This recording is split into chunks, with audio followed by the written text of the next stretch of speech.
The Pattaya City Expats Club is a non-profit social organisation and our speakers are volunteers. The club as such assumes no responsibility or liability for the professional reputation of or the quality of services provided by the speaker today. I wasn't here for Curtis's first talk on nutrition. I did catch it on YouTube. It was a really, really good talk. And I suggest you watch it, especially because the very unique style of introduction, which I've never had. Who was here for the talk? Who was here for the talk? Come on, put your hand up. You know, it's an important form of exercise, putting your hand up.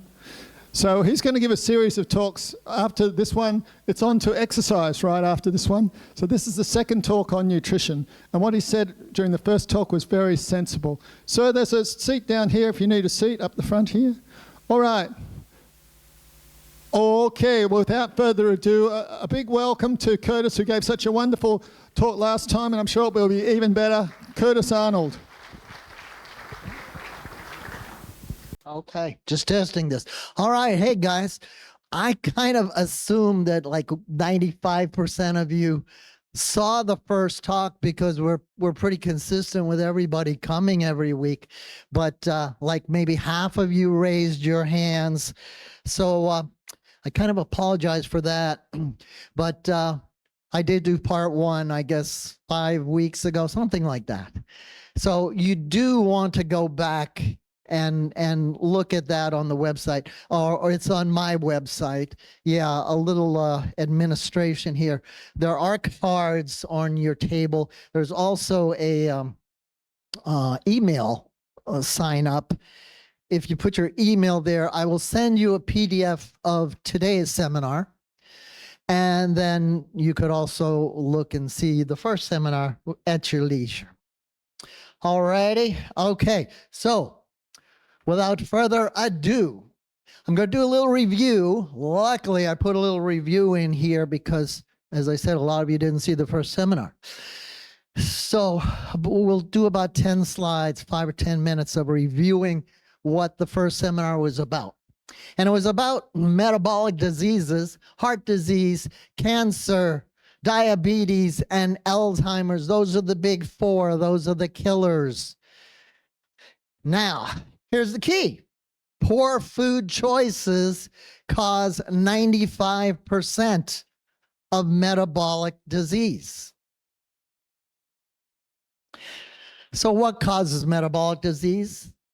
It's the result of dysfunction in your cells. Now, mitochondria are the little engines in your cells that make energy for your body.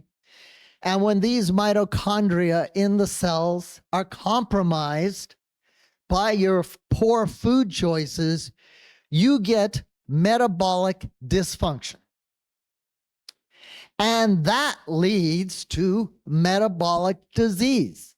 It's a very easy progression from the chemicals, the energy that is going into your mouth and what is eventually happening in your cells, and will take you down if you don't protect your cells. So food is energy. Everything you eat is simply chemical energy. It either helps or inhibits these mitochondria from doing their job. Belly fat. When the cell's ability to take in glucose is compromised, you get insulin resistance. Glucose can then not get into your cells and is stored in your fat cells instead of being burned as fuel. And this is the primary cause of belly fat. We also learned about the two types of fuel that you can put in your body. It's ketones or glucose, and you need to train your body to run on ketones that are made from healthy fats rather than glucose, which is made from simple carbohydrates. Now here's a decadent dessert for you. An occasional decadent dessert will not cause a problem if you are insulin sensitive. Insulin sensitive is good. We don't want to be insulin resistant. So 40% of you are insulin sensitive because you take care of yourself. 60% of you have some form of insulin resistance. And if you eat that dessert, it's going to go straight to your fat cells because of the way your body works. The way my body works and the way 40% of you work is that it won't phase you at all because your body knows how to deal with that. So it's about changing your fuel. You change your fuel and you change your body's performance. Still reviewing here. Nutrition must be individualized. You should eat complex carbs, avoid simple carbs, and your diet should consist of more fats and proteins than carbohydrates. Proteins contain amino acids, which are the building blocks of life, and you should aim to increase your protein intake. All right, so that's a review, a very quick review of what we learned in the first seminar. We can move on now, and we can talk about diets. They don't work. It's been proven. I think they don't work because they're not personalized and they are restrictive. They're based on deprivation, which leads to cravings. Plus, there is no accountability. The research shows 1/2 of the people who go on diets quit within 1 month. 95% of weight loss is regained within 1 year. An analysis of Atkins, Weight Watchers, and Zone showed that after 12 months, adherence had dropped significantly. Most of the initial benefits gained had disappeared. That's the American Journal of Clinical Nutrition. So diets don't work. What do you do? Well, I created a different way, and it's called creating a personalized food plan that works for you. And it considers just the foods that you like to eat. 3 easy steps. List, identify, and then add. So make a list of all the foods that you like to eat and typically buy. Determine which are proteins, which are fats, and which are simple or complex carbohydrates.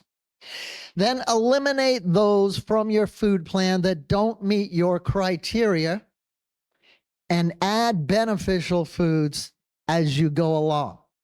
All right, step 1, you're going to make a list. You're going to go through your cupboards and your refrigerator and make a list of everything that you normally eat.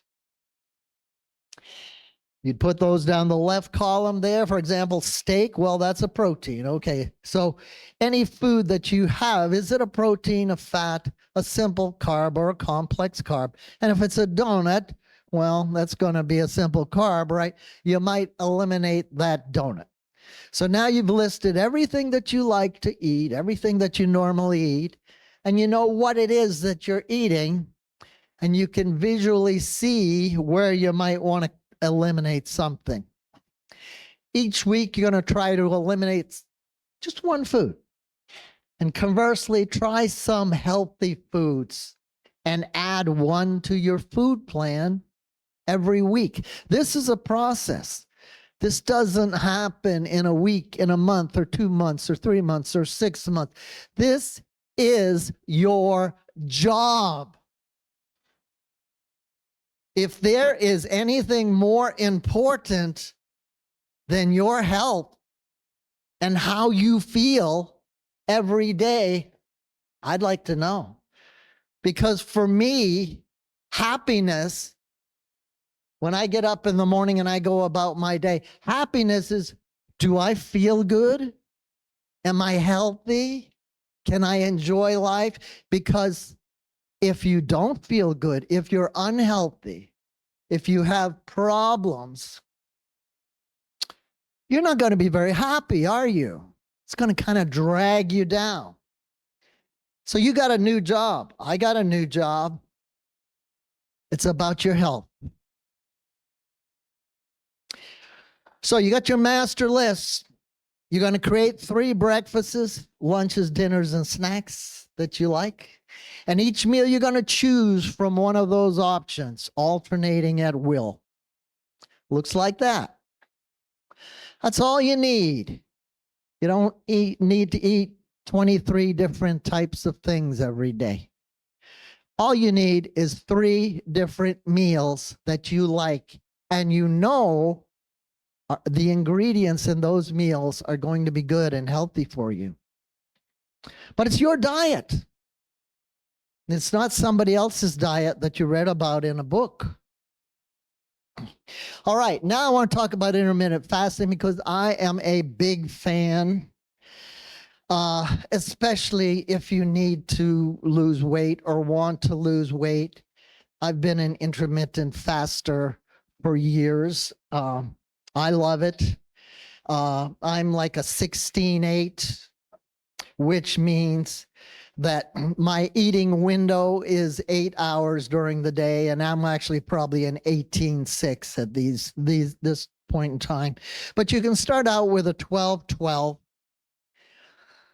just to get yourself started, and then maybe go to 14-10, and then go to a 16-8. Now, what happens is you want to get up to 14 hours of fasting because that's when autophagy kicks in. Autophagy is like the vacuum cleaner going through your body, cleaning out your cells that are senescent and dying, and basically getting you back in shape internally. And we covered all that in a lot of detail in the first seminar. Intermittent fasting. So I try to put clients on that as quickly as possible. You want to be eating 2 meals a day, not 3 meals a day. Why? Well, it's going to promote weight loss, and it reduces your calories, your caloric intake, without having a restricted diet. Did we change our diet? No. So it lowers your insulin levels. It promotes fat as an energy source. That's what we want. We want fat as our energy source because that creates ketones. It's a better fuel than glucose. What else? Improves your insulin sensitivity. It lowers your blood pressure. It reduces inflammation. It promotes brain cell growth. Studies show improved cognitive performance with older people with MCI. What else? That's a lot of benefits here. It's simple and it's easy to sustain, and it simplifies your meal planning. All right, so I want to talk about a morning protocol and basically how we get through the day. First thing is you're going to start with a 12-ounce glass of water, big glass of water. First thing, you're going to add a squirt of lemon in there and a pinch, just a pinch of Celtic sea salt. That's for your electrolytes. If you have high blood pressure, be very careful with that because it is sodium. Stir in some psyllium husk fiber. One of the most important things you can do and buy, go to Lazada and get some psyllium husk fiber. So these ingredients we put in, obviously the lemon, vitamin C right there. Citric acid may prevent kidney stones, reduces blood pressure, low cholesterol. You know that. What about this Celtic sea salt? Contains electrolytes, which improve water absorption at the cellular level. And it contains 80 trace minerals, enhancing nutrient absorption throughout the day. Now, people have heard of, oh, I should get minerals. Why? A lot of people don't put this together. What's the point of minerals? What minerals does is helps the nutrient absorption from the food that you're eating. That's why you need minerals. Now, the psyllium husk powder regulates bowel movements, reduces blood cholesterol, stabilizes blood glucose levels. You know, we want to stabilize the blood glucose levels. We don't want spikes. Okay, so an hour or two has gone by. Now, do not get up in the morning, drink a cup of coffee. You wait. Wait 1 to 2 hours after waiting so that your cortisol levels have had time to drop. So typically the optimal time window will be between 9 a.m. and 11 a.m. And what you can do is use some grass-fed butter, put that in there. The healthy fats provide slow release energy, eliminating the crashes from the coffee. And the combination of fats and caffeine enhance mental clarity and sustained attention. It's actually called bulletproof coffee. And this was branded. You can buy bulletproof coffee or you can just make your own with these ingredients. You can also add a tablespoon of MCT oil or coconut oil. So you're off to a good start. Now what happens? Well, for me, I have always been a person who likes protein shakes at some point in the morning or midday.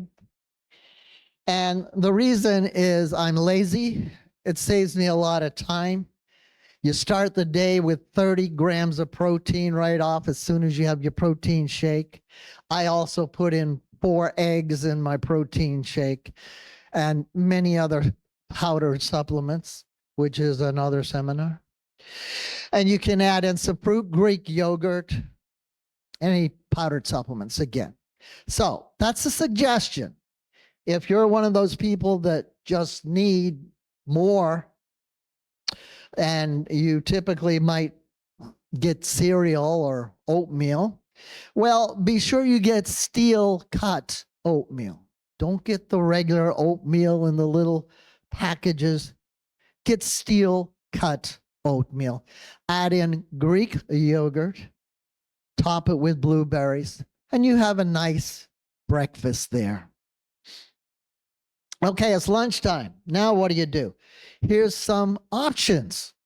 Remember I told you you're going to have 3 meals, or, if you're doing 3, and you're going to have 3 different types of snacks. You're going to stick to this. You're going to figure out what you like, what's healthy from you, going back to your list, all that. And this is some suggestions. I often have a tuna sandwich. Turkey burger, kind of overlooked, but there's a lot of lean protein. It's a good way to have a good lunch. Rice and beans as well, or you could have beef. Here's the important point. Here's a takeaway for you. Whatever you eat, whenever you eat, always include protein on that plate. So if you were to go and have some pasta, get some meatballs too. Get protein along with your carbs. Very important. All right, it's dinner time. So you're going to choose a meal from one of your personalized meals that you created.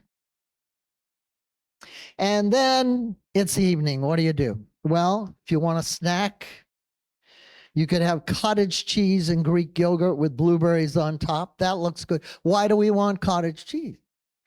We want cottage cheese because it's very high in casein. And casein is a protein that will last.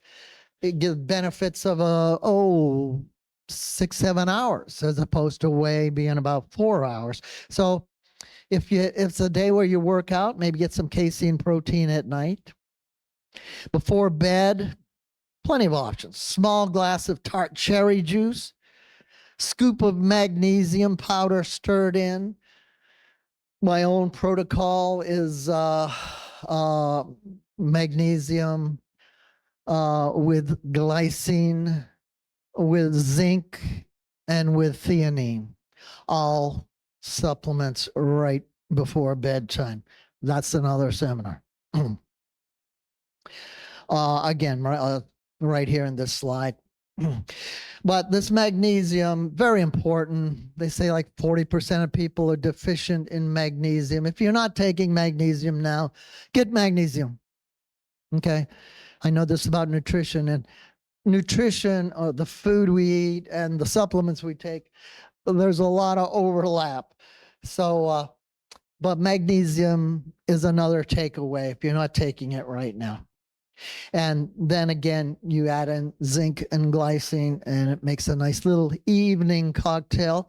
Now, the very best and number one, of course, most potent hack is extra virgin olive oil. You can use a salad dressing, put it on your food. If you do have bread, and we're going to get into some breads, but take that bread and pour your extra virgin olive oil on that so it soaks it up. So you're getting 1 to 2 tablespoons a day in your diet. If you want, you can add 1/3 as much apple cider vinegar to boost results. I actually start the morning with chugging that as the very first thing I do. All right, so I talked, for those of you guys who were here last time, I talked about, well, we'll get into actual foods and foods that you'd normally go out and buy and eat and see how they rate. So one of them is cheese. And I have found in this research that's very controversial. And all I can do is present what I have learned and what I have found. Nutrition is a very controversial subject, I will say. Okay, cheese. Basically, you're going to avoid anything that's sliced, anything in a jar, cheese sticks, American cheese, anything pre-shredded in a bag, anything that says style or product. If it says style, it's not even cheese. Okay? Avoid that. Now, cheese comes from the milk of either a goat, a sheep, or a cow. A cheese from the milk of goats or sheep is the healthier choice. Why is that? It's because of the type of protein. You want A2 protein, better digestibility, lower inflammation, better nutrient absorption. Milk from goats and sheep have the highest A2 casein protein content. Milk from some European breeds of cows have a higher content than American Holsteins. Next thing you look for is the cheese aged? Well, aged is good. Aging breaks down the proteins into smaller peptides for better absorption. And it creates prebiotics supporting a healthier biome. Next thing. Well, here's some examples. Parmigiano Reggiano. Oh, and I'm terrible at pronouncing these things, so apologize in advance. I have no idea. Gruyere and Comté. Anyway, 3 cheeses that are aged. Next, is it fermented? Yeah, you want fermented if you can find it. Contains active prebiotic and probiotic cultures. Supports sustained microbiome health and high nutrient concentration. So here's your key points. Get your cheese from milk that comes from goat or sheep, and it's high in A2 casein. Is it aged, and is it fermented? So those are the things that make cheese healthy. Now here's some of the better ones. A cotija is actually from Mexico. It's actually from a cow, but in Mexico they have cows that are like the European cows. So that's a good cheese. Pecorino, Manchego. I put a little asterisk there because that seems to be highly rated, comes up often. Goat cheese, Parmigiano Reggiano, and Swiss Gruyere. Cottage cheese, ricotta, Swiss cheese, brie, aged Gouda, and mozzarella. Okay, so that's cheese. Everybody buys cheese, so Maybe that'll help you out. Let's talk about bread. If you eat bread at all, you're going to avoid, obviously, white bread. Here's one called gluten-free white bread. No better. Increases blood sugar levels 54% higher than whole wheat bread. So obviously, whole wheat bread is better than just white bread. Potato bread. Sounds good. No, shows a 37% increase in insulin resistance. And obviously, sweet pastries spike your blood sugar. So, what are the good breads? Sprouted grain bread. The glycemic index, that's how much sugar it has, is 36 compared to 51 for whole wheat and 75 for white. So you want to get the glycemic index down on your bread. Sourdough. That's a good one right there. Doesn't spike your glucose. Rye bread. That's good for you. Keeps you satiated. In other words, you feel full so you don't overeat. Here's a killer. 100% whole grain seeded. Copenhagen Heart Research Center found a 47% reduction of all-cause mortality and a longevity increase of 4.7 years. The study followed 18,000 adults over 15 years. So while you guys were out Saturday night having a good time, I decided, I better look at these breads and maybe try to rank them as, what's good and what isn't. So I did that individually, and this is what I came up with. White, obviously, has a high glycemic index. You don't want it. Whole wheat is medium. Sourdough, pretty good. Multigrain, medium. Rye, low. That's good. Baguette, high. And ciabatta and brioche and naan, those are bad. All right, so that's breads. We've covered cheese. We've covered bread. How about fish? Everything you need to know about fish. What kind of fish should you eat? Should be high in omega-3 fatty acids, should be high in lean protein and essential amino acids, and should be low in mercury. So, a good choice is wild-caught salmon. Packed with omega-3s, high in protein, low mercury levels, safer than tuna. Sardines, another very good choice. High in omega-3s, high in B12, and a very low mercury level. So you can eat fish 2-3 times a week, and sardines is a great choice.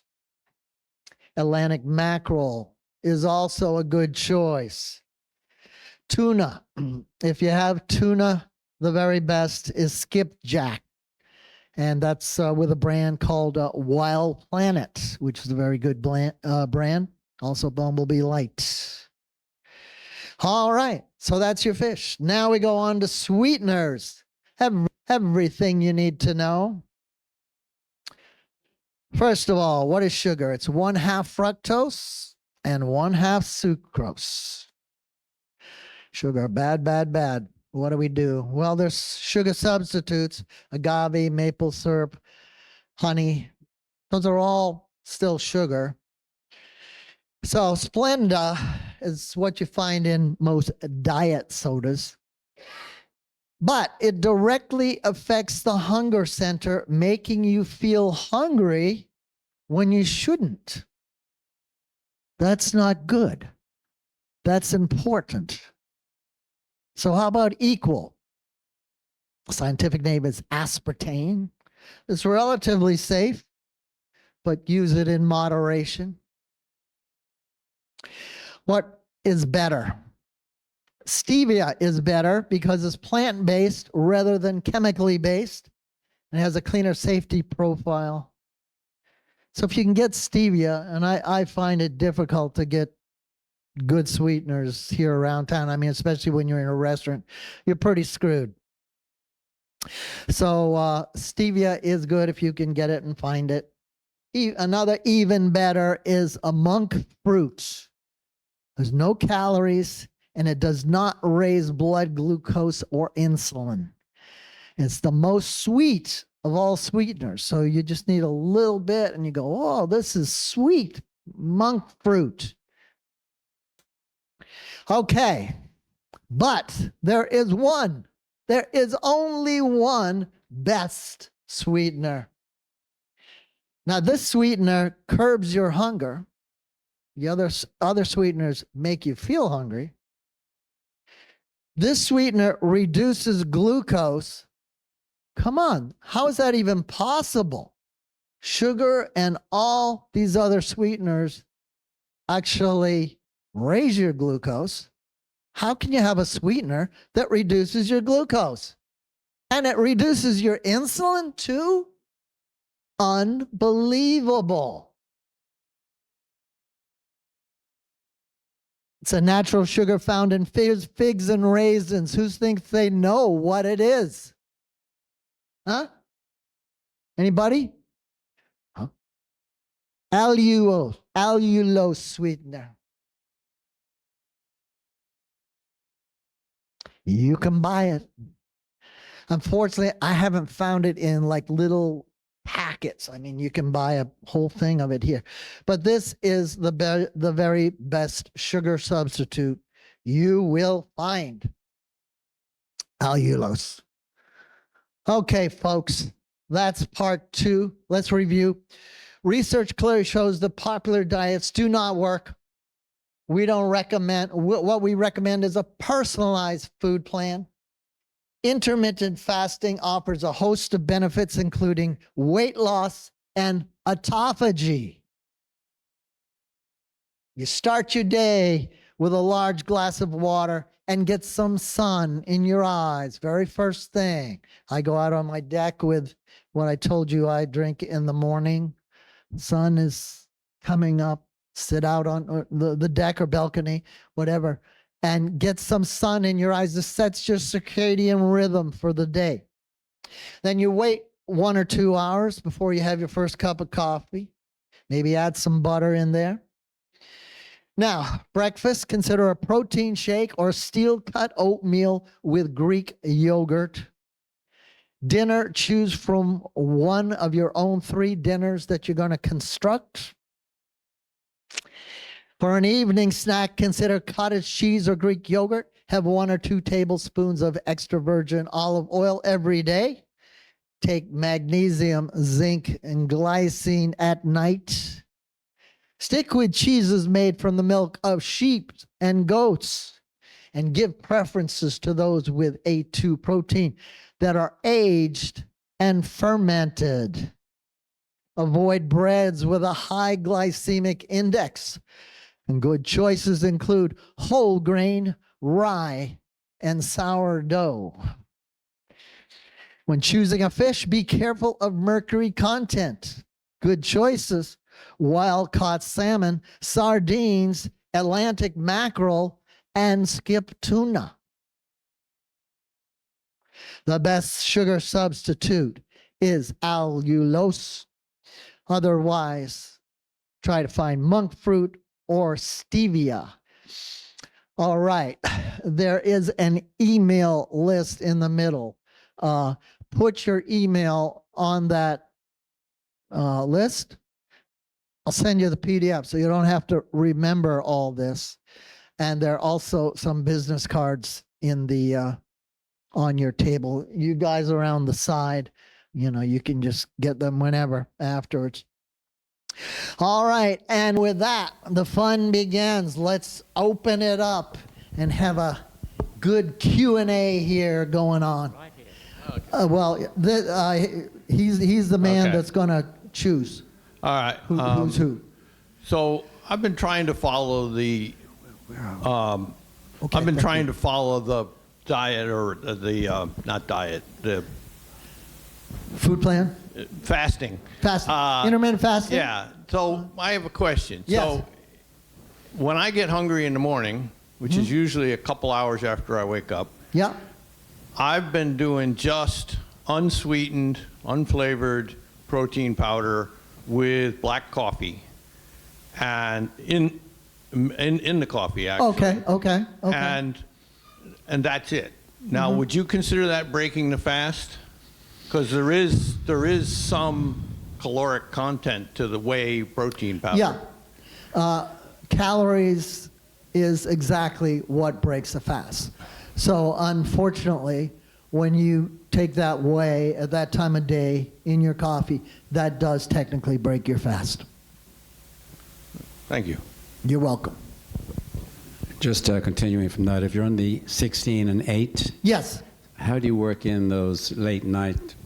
I don't. Okay, you don't. No, Right. I don't have snacks. I'll tell you exactly what I do, but there's really no reason for it because every single person in this room has to have a personalized nutrition plan and a personalized exercise plan. Everybody has different genetics. Everyone has different problems. Everyone might be on different medications. So there is no one size fits all. That's one of the most important things. But to answer your question, not go askew here, what I do, again, I do that water thing in the morning with 10, 12 supplements in it at that point in time. I go to the gym and work out in the morning. I come back, I do my whey protein shake at about between 12 and 1 o'clock, midday. So, and then I'll go to lunch. I'll leave the condo and go out and have lunch, which could be, 2 o'clock, could be a light lunch. Like today, I'll go up to Centon and do the buffet there and, get a lot of fruits and a lot of vegetables and a tuna base.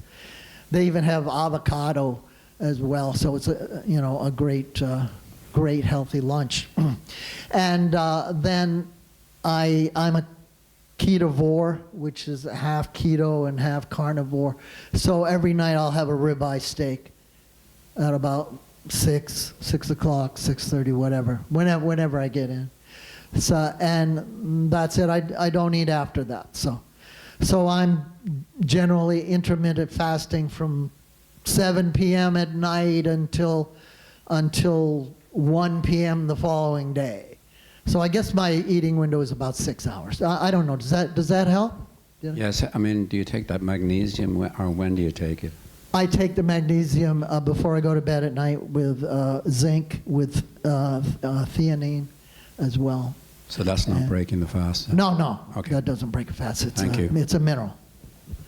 I have a nutrition conscious friend who talks about calorie density in foods. For example, I'd heard that olive oil was good to use, but he counters that with it's a very calorie dense food. Do you have any comment on that? I would not give up your extra virgin olive oil, I can tell you that. Eliminate a cookie somewhere, but don't give up your extra virgin olive oil. It's the most powerful, potent hack on the planet. Okay? 3 things. One, you mentioned coffee and coffee with butter in it. Yeah. Which is the better of the two? No, you put butter in your coffee. Yes, but why? Why? Because you're adding your fats. You're just like MCT oil or butter. That's ketone. That will produce ketones. Ketones is the energy. So the coffee with the butter in is better for you than Yes. just straight coffee? Yes. Right. The other thing you mentioned was steel cut oats? Yes. What does that mean? Well, it's a type of oatmeal. That's about all I can tell you about it. Right. And I don't even know if we have it here. Right. And the third thing is, do you drink alcohol at all? No. Okay. Thank you. You're welcome. Not even wine. Yes, I just wanted to ask about what your preference is for coffee. They have, instant, all different types. What's the best? I don't know that there is a best. I don't know that I'm an expert in coffee. I go to Starbucks and get an Americano and work on my laptop. Over to your right again. I just looked up your steel-cut oak oatmeal. Oh, thank you. And you can get it on Lazada, all kinds of different shapes and sizes. Oh, thank you for that input. Because some of the things I go over, I don't actually do myself. Everything is personalized. Could you compare the differences between olive oil and olives? I've always thought, why would I have olive oil when I could just have olives, which would both be fiber and the oil? Aloes? I'm not sure. Olives. Oh, olives. Olives versus olive oil. Interesting. I have no idea. Okay. Well, it just seems intuitively you think, why wouldn't I want the fiber of the olive? Why would I Well, you know, utilize something that's processed? You know, let's look at fiber. You want fiber, you get fiber. You don't need to have a few little olives and go, ooh, I got my fiber. Okay, so they're different things. Extra virgin olive oil is cold press. Where I get my fiber is psyllium husk.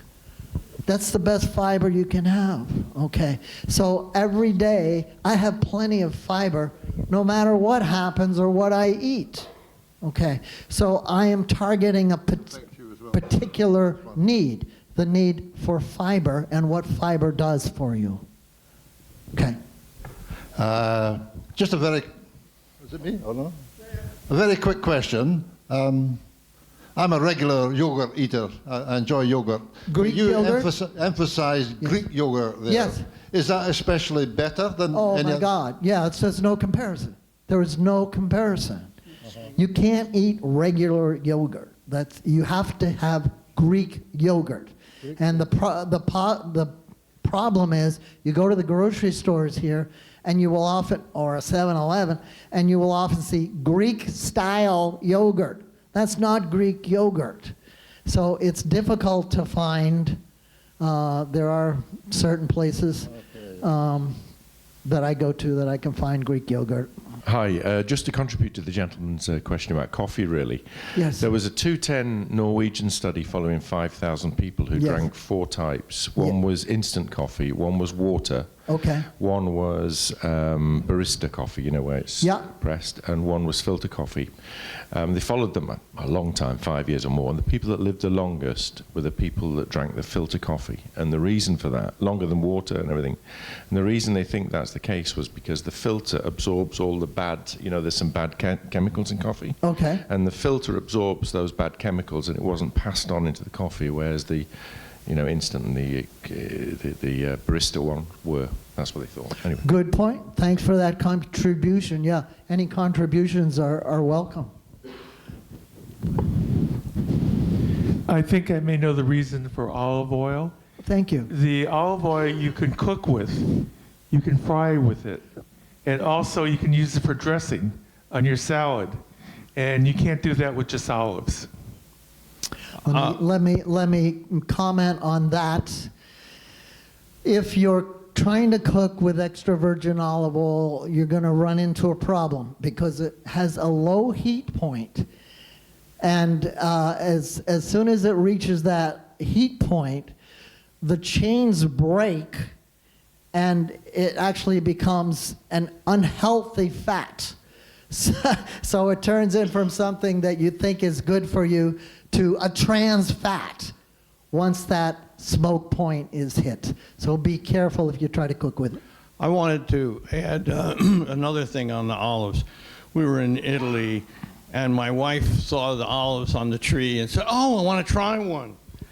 Well, guess what? There is nothing more bitter in the world. And so the difference between the olive oil and the olives that we buy, they're all treated, pickled in some way. Okay. So who knows? I'm not a chemist, but I can't imagine. Olive oil is pressed from fresh olives. The extra virgin is, I think, the first pressings. So there's a pretty big difference. Thank you. Well, thanks for your talk. It's some great information. Appreciate it. I take vitamins in the morning, zinc and magnesium. I was curious that you advise that in the evening. Yes, that's right. Could you give us a little background on why that is? Well, magnesium in particular brings you down, is good for your sleep, gets you more into an alpha state. So with all your supplements, there's a better time to take them. Some supplements you want to take in the morning, you know, like vitamin C or something. There are other supplements that you want to take in the evening. And that's a whole hour discussion of supplements. I've never been a coffee drinker. What about tea? Yeah, tea is great. Tea is wonderful. Yeah, green tea especially. You don't have to drink coffee. With regard to the choice between eating olives and taking a tablespoon of extra virgin olive oil, it takes between 18 and 27 regular-sized olives to be equivalent to 1 tablespoon of olive oil. I would think so, Don. Yeah, you'd have to eat a lot of olives. I used to have goat's milk yogurt all the time. It was great, and I could get it. But what happened was they discovered goat's milk cheese, and all the goat's milk went into making goat's milk cheese. Can't get goat's milk yogurt anymore. Interesting. No, I never heard of goat's milk I'm interested yogurt. you didn't happen to mention kefir, which I get a lot of benefit out of. Yeah, it is very beneficial, a highly fermented food. Yeah. Yes, and it would be strong in casein, I would think, as well. Probably. Yeah. Yeah, I've never had it personally, but I would recommend Kefir, it. have a look at it, Kefir. It's really, really good for your gut health. It is good for gut health. Arguably the single best thing you can do for your gut health is have kefir. You can buy it now in the stores. I make my own from raw milk and stuff. And if you're lactose intolerant like I am, the kefir grains turn it all into lactic acid, so you don't actually have to have a problem with lactose, etc. All right, one more. Thank you for that talk. I'd like to ask, what is your take on those people who are using ketovore, carnivore, or just ketogenic diet, and they eliminated all the simple carbs or complex carbs on their diet? How does it work in their body? Because they contest on autophagy and all this. What's your idea on this? Yeah, I have a pretty strong idea on this. You would be perfectly healthy if you never ate another carbohydrate in your life. Simple or complex. Your body does not need carbohydrates for any reason. But should you have carbohydrates, they should be complex carbohydrates, which keeps your blood glucose level stable rather than spiking. Does that answer your question? If you eliminate the complex carbohydrates and those people who also don't have supplements, where are you going to get the other nutrients that your body needs when in fact our body needs like over 100 nutrients every single day if you have only the protein from animals or from fats? Because these animals eat the vegetables that have these chemicals in them. You eat the animals, you get your chemicals. However, I don't advise not supplementing. I fully supplement. Again, everything is individualized. You decide what you eat, what you like to eat, how you like to live, and then you fill in the gaps with your supplements as needed. But your basis has to be high fat, just like the sardines, like the extra virgin olive oil, that high fats and high protein. And about a quarter or third of your diet can be complex carbohydrates. But you've got to have your engine working on ketones.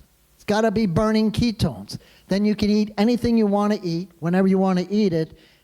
It's going to burn it up just like that, and you won't have a problem. Make sense? One final question from me. How long have you been on this regime? I have been on this regime. Well, first of all, my regime is always in process. I don't get on one thing and just stay on that forever. I've been a ketovore I've been on keto for about 4 years. I think 2 years into that, I went to carnivore. Now, since I've been back here in Thailand, there's different food available, and it makes it a little more difficult. So I am now what I call, or it's considered, a ketovore. As you can see, today I'm going to go to a salad bar and eat as much different colors as I can find. The beets, avocados, a lot of leafy greens and all that. A true carnivore is not going to do that. That's why I'm a ketovore. But tonight, I am not going to have a pizza, I'm going to have a steak. Right, and on a personal level, how old are you? I am 75. Wow, okay. The other thing I'm a little surprised you didn't mention over here, Curtis, to your left, is the dangers of white rice, which is such an issue in Thailand. Thank you. Go ahead.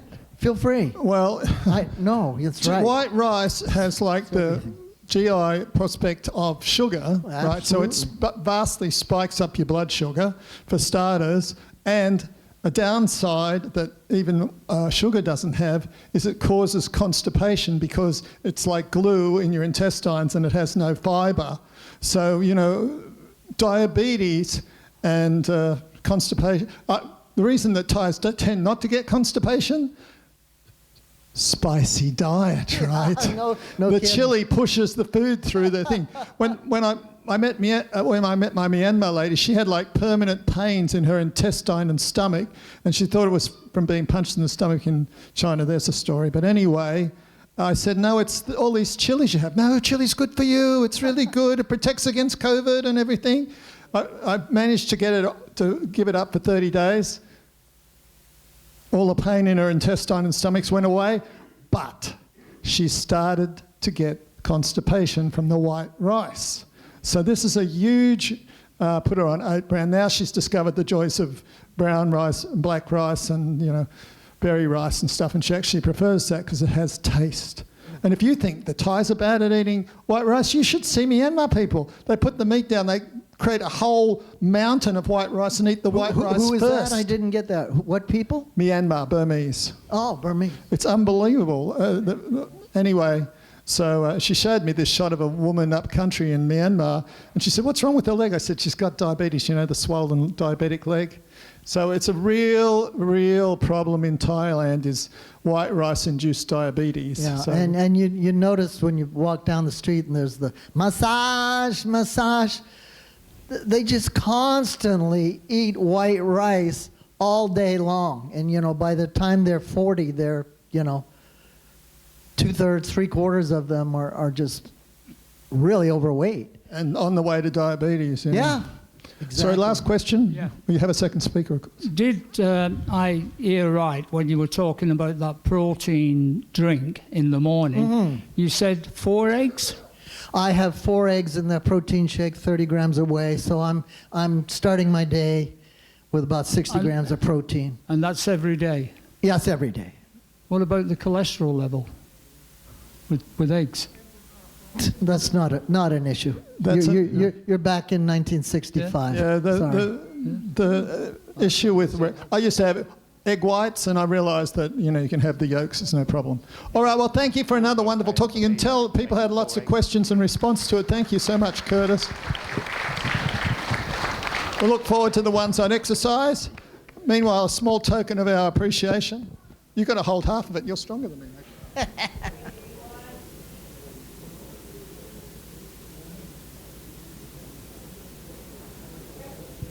Well done, Curtis. Fantastic. Thank you.